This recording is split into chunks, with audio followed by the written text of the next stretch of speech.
Muy bien, ¿cómo andan? Estamos entonces iniciando este primer curso de introducción a la filosofía, una clase que tendremos que estar dando de forma presencial los días jueves de 9 de la mañana a 12 horas en la sede de Bernal de la Universidad Católica de La Plata. Pero por motivos obvios y cuestiones del coronavirus, decidimos entonces trabajar de forma virtual y no perder las clases. En principio mi nombre es Luciano, bienvenidos entonces a este curso de introducción de la filosofía y vayamos a introducirnos ya en lo que nos atañe. Les dejaré la bibliografía de la materia en el propio campus, a forma tal que ustedes puedan ir resolviendo las distintas actividades simples que les voy a ir dejando mientras vayamos charlando. Si vayamos entonces, a poder ver, me voy a achicar un poco, como para que ustedes me puedan ir viendo, mientras vamos hablando y cualquier cosa, después ustedes me hacen los comentarios correspondientes. Como decíamos entonces, estamos en una materia que se llama Introducción a la Filosofía y como toda materia necesitamos introducirnos justamente en el nombre de lo que nos vamos a zambullir. En principio tenemos que decir que la filosofía es una palabra griega, que como ustedes seguramente habrán visto quizás en el último año de la secundaria, es una palabra griega que se podría desglosar como filia, que significa amor o amistad, con algo así como una sabiduría, con sofía, otro término griego. De hecho, justamente veremos que la filosofía surge en Grecia. No sabemos muy bien quién fue el primero que utilizó el término filosofía, filósofos o cualquiera de estos términos relativos a esta familia de palabras que tendrá como la filosofía como el gran sustantivo. Algunos dicen Pitágoras, otros dicen Platón, otros directamente refieren a otros personajes. Por lo tanto, no nos quedemos tanto en cuál es el origen de este término, sino en lo que el término significa o el término lo que nos quiere dar a entender. En principio decíamos que filia tiene que ver con una forma en que los griegos tenían de referenciar la palabra amor. Los griegos tenían tres tipos de términos para hacer referencia a amor, al menos uno es el amor de la filia, como lo estamos viendo, el otro es el amor de eros y el otro es el amor de agape. Al que nosotros nos va a interesar, como dijimos, es el amor de filia, un amor de amistad. El amor de la amistad entre dos personas, un vínculo de reciprocidad que existe entre dos personas. Ese amor, esa amistad, de forma analógica se utiliza, como surge entre dos personas, se utiliza de forma analógica con una suerte de sabiduría. Lo que el ser humano va a tener amistad es con esta sabiduría, con el querer saber. Pero una sabiduría que no tiene que ver simplemente con un conocer mucho. Cuando uno se pregunta quién es un sabio o a los que nosotros les decimos que son sabios, posiblemente estamos hablando de personas que no solo conocen un montón de cosas acerca de otro montón de cosas, sino que simplemente parecerían conocer mucho, pero a su vez también parecerían vivirlo. Como que el sabio de alguna manera es aquel que puede llevar a la práctica lo que piensa, lo que tiene, hay una coherencia de vida entre su pensamiento y su vida. En esto tenemos que enfocarnos, o este será el gran marco para entender lo que es la filosofía. Será un amor, una amistad con el buen vivir, con la sabiduría que nos da el buen vivir. Para eso, sigamos entonces en este curso introductorio a la filosofía, diciendo brevemente que las fuentes a partir de las cuales uno empieza a filosofar es porque empieza a dudar de lo que tiene delante de sí mismo y a su vez también porque la realidad misma nos termina asombrando. De esta forma empezamos a filosofar. Se dice que las dos grandes fuentes de la filosofía es la duda, por un lado, porque no sabemos muy bien lo que tenemos delante, quizás nunca nos hicimos esa pregunta, pero ¿qué es lo que tenemos delante? La pared que uno ve, ¿realmente es lo que está ahí? ¿Qué es eso realmente? Los árboles, los otros seres humanos, ¿qué son? ¿Quiénes son? Entonces, a partir de eso, ¿realmente existen? ¿Será un invento de nuestra conciencia? ¿Nuestros ojos logran ver la realidad tal cual es? Y a su vez otra de las fuentes, decíamos, es el asombro, es decir, nos asombramos frente a lo que tenemos delante. Lo que tenemos delante nos impacta, lo que tenemos delante nos llama la atención. Lo que tenemos delante y no es nuestro y no somos nosotros, nos inquieta y nos lleva a preguntarnos qué es eso o quién es el que está adelante nuestro. Su objeto de estudio. Como toda disciplina, va a tener un objeto de estudio particular y vamos a decir que el objeto de estudio de la filosofía es la realidad toda. Y en esto se va a distinguir de lo que nosotros entendemos por ciencia. Una ciencia estudia particularmente un aspecto de la realidad. La antropología estudiará el antropos, el ser humano en su relación con la cultura. La biología estudiará el decir o el pensar acerca de la bios, de la vida. La química estudiará en relación a los átomos, las moléculas, las energías, las reacciones que se dan entre los distintos elementos. La kinesiología en torno a la kinesio, es decir, al movimiento. Y la filosofía se distingue de todas las ciencias porque no estudia distintos aspectos de la realidad, sino que estudia la realidad en su conjunto, como si fuera una única unidad. Hay dos formas de hacer o de acercarse a este estudio de la realidad. Y de hecho en la historia de la filosofía, que más tarde hablaremos, se han dado estas dos grandes vertientes por las cuales uno puede estudiar filosofía. La primera de estas vertientes que se dio en el orden de lo cronológico es una filosofía que accede a pensar al todo o a la realidad en su conjunto desde una perspectiva de un macrocosmos. Es decir, estudia el todo por el todo. Va directamente al ser humano a estudiarlo el todo. La historia antigua, de la filosofía antigua, con los jonios, con los físicos, como se le dice, o con los filósofos de la naturaleza, como se les comenta, de la physis, realmente son aquellos que fueron a estudiar directamente al todo. Pero también, pensemos, qué sé yo, en la época moderna, con un Descartes o Descartes, como se le suele decir, o un Kant, realmente van a pensar el todo, pero lo van a hacer atravesados desde el ser humano. Ya no van a pararse a mirar el todo en sí mismo, sino que van a pararse a mirar el todo a través del ser humano. Primero se estudia el ser humano y a través del ser humano, quien filtra la realidad para estos filósofos, accederemos al universo humano que conoce este ser humano.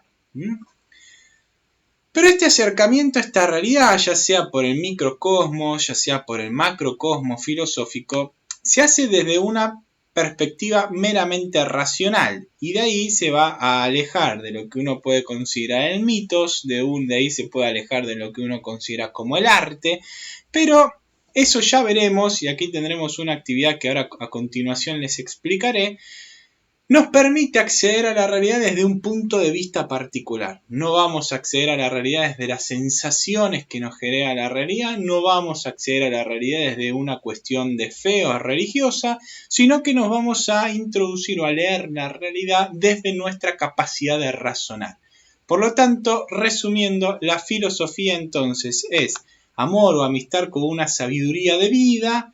Nació en Grecia en el siglo VI a.C. por distintas condiciones sociales, políticas, económicas, culturales, religiosas del momento, sobre todo el que tiene que ver con el surgimiento de la polis y lo que la polis griega significó para entonces, parece como ambiente para la gestación de la filosofía. Sus fuentes o lo que nos lleva a filosofar es la duda y el asombro. Su objeto de estudio es la realidad completa. Y a su vez también es una disciplina meramente racional, porque justamente como queremos estudiar la realidad toda y tenemos que universalizar, la única capacidad que tiene el ser humano que le permite hacer pensamientos universales o racionalizar lo universal es justamente su razón.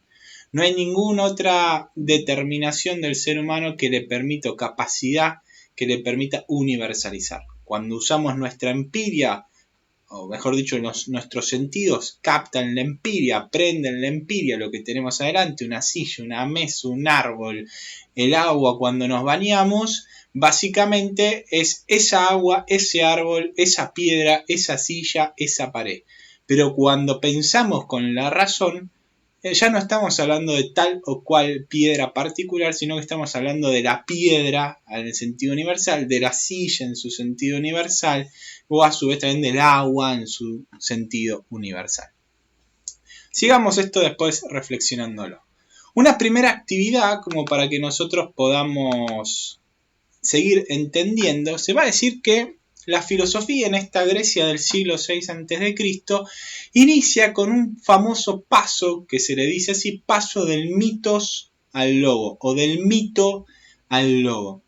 Y hasta ahí nadie podría estar en desacuerdo porque claramente el mito y el logos, o el pensamiento racional y el pensamiento mítico, tienen características distintas que nadie podría negar de que son formas de ver la realidad diversas y de expresar la realidad diversa. Es como si nos pusiéramos un anteojo de distintos colores. Si nos ponemos unos anteojos verdes, veríamos la realidad en tono verde. Si nos ponemos en vidrios naranja, veríamos la realidad como naranja. Básicamente son dos formas distintas de ver la realidad. Pero también a este pensamiento de que se dio el paso del mito al logos, se dijo que el logos, el pensamiento racional, era superior al pensamiento mítico y por lo tanto que el pensamiento mítico había que desecharlo. Ahí viene nuestra primera pregunta. ¿Esto es así? ¿El pensamiento racional, el logos, es superior al mito? ¿A la forma mítica de ver la realidad?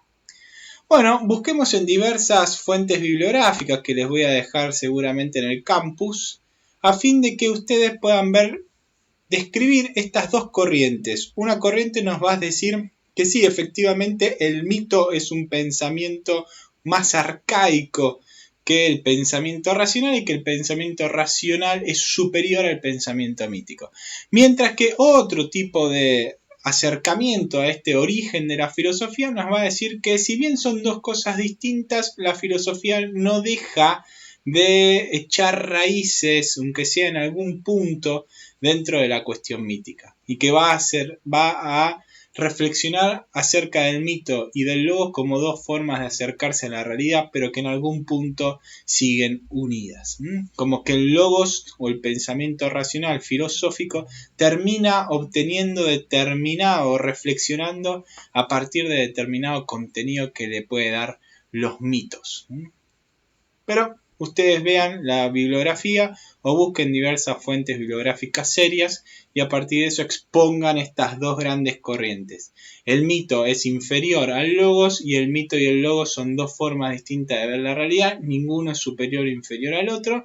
Expliquen las dos y comenten ustedes cuál prefieren o cuál les convence más acerca de esta realidad. Segunda cuestión que tenemos que ver con la filosofía. Ustedes se podrán preguntar por qué en realidad tiene que haber filosofía en una carrera de ciencias económicas. Seguramente ustedes estarán haciendo administración de empresa o la carrera de contador público y se preguntarán por qué tengo que estudiar filosofía en una facultad de ciencias económicas.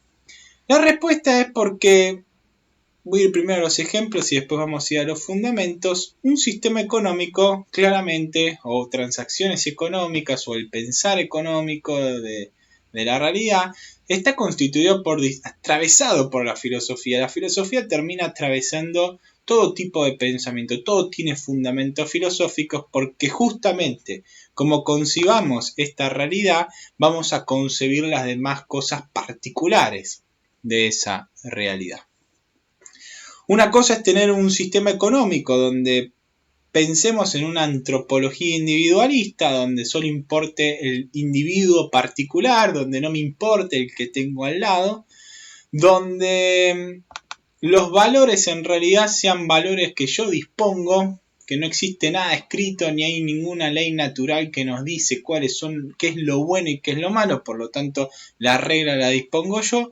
Y por lo tanto, a su vez también en ese mundo donde la regla la pongo yo y lo importante soy yo, seguramente buscaré dinero para mi propio beneficio personal, desinteresándome de lo que le pase a los demás, al medio ambiente o a quien sea.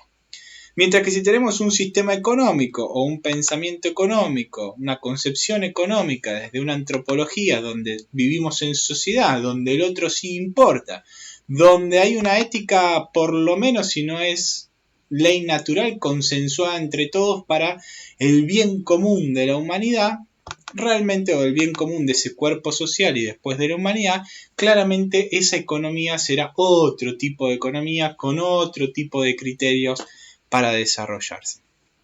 Por eso, cuando uno estudia economía, es necesario que se vea filosofía, porque detrás de esta idea de un sistema económico, de ciertas del pensar económico, hay determinados presupuestos. Por ejemplo, presupuestos antropológicos, por eso ustedes tendrán en el segundo año antropología filosófica. Hay determinada concepción de teoría de valores, qué es lo bueno, qué es lo malo, lo verán en ética en el tercero de los años de estudio, y también cada uno de estos valores y cada una de esta concepción del ser humano nos llevará a que el ser humano desarrolle sus obras de una u otra forma buscando determinados fines, lo que se conoce como teleología, que en parte también lo buscaremos en este curso. Dicho esto, aclarado de por qué ustedes tendrán que estudiar filosofía en una facultad de ciencias económicas, pasaremos entonces a decirles cómo vamos a estudiar filosofía en este curso. Hay distintas formas de estudiar filosofía. Una forma de estudiar filosofía es ver por temas. Entonces vamos a cómo conoce el ser humano, agarraremos la nociología, filosofaremos sobre las ciencias y podemos agarrar la epistemología, que es la filosofía de las ciencias o del saber. Podemos entonces agarrar la ética y reflexionar sobre los valores, los distintos sistemas éticos, qué es lo bueno, qué es lo malo, la conciencia, la libertad, la voluntad del ser humano. O podemos estudiar, ya no por temas, sino la historia de la filosofía, viendo filósofos particulares, reflexionando junto con ellos acerca de los temas que les preocupaban a ellos y permitiéndonos también, sin irnos, manteniendo cierta rigurosidad, extendernos a otros temas desde su pensamiento filosófico. Nuestra forma de hacer el curso va a ser según la segunda, que les comentaba, según la historia de la filosofía. Veremos filósofos particulares y a su vez también cómo estos filósofos particulares, pensando sobre el todo, hacían filosofía. Quizás desde el todo reflexionaban después sobre algún tema particular, pero en principio nosotros nos enfocaremos en qué pensaban esos filósofos acerca de la realidad toda. Otra actividad que les dejo muy sencilla es buscar en diferentes fuentes bibliográficas las etapas en las que se suele dividir la historia de la filosofía, identificando cuáles fueron los grandes problemas de cada una de esas etapas, como a su vez también quiénes fueron los filósofos de cada una de esas etapas, cuáles fueron sus máximos exponentes. De esta forma, en una gran línea del tiempo, si uno lo quiere hacer así, o en un cuadro, podremos a un solo vistazo, cuando vayamos recorriendo toda la materia, percibir dónde está cada uno de los filósofos, qué es lo que pasaba en la sociedad entonces, en esa cultura en la que el filósofo estaba inmerso y otras cuestiones más. A continuación, que los primeros filósofos, como les dije en un principio, fueron llamados presocráticos, los físicos, los jonios, los siete sabios, dependiendo de lo que cada uno quiere enfatizar cuando se refiere a ellos. Pero en principio, les voy a dejar unos 3 videos más que también se aplican en otro curso, pero que en esos 3 videos se hace un desarrollo más profundo de la filosofía en Grecia, se hace un desarrollo del primero de estos presocráticos, que es Tales de Mileto, y de otro de los presocráticos en el tercer video, que es Anaximandro. De esta forma, ustedes podrán directamente entender entonces o tener una concepción más clara de lo que es la filosofía, filosofando junto con Tales Aquiles y filosofando junto con Anaximandro. Así que nos estamos viendo al final de esos videos. Cada uno de esos videos, o mejor dicho el último si no recuerdo mal, tiene una serie de preguntas que también se proponen como una actividad para el momento en que nos veamos presencialmente y ya no esté más esta pandemia del coronavirus, o al menos esté bastante controlada.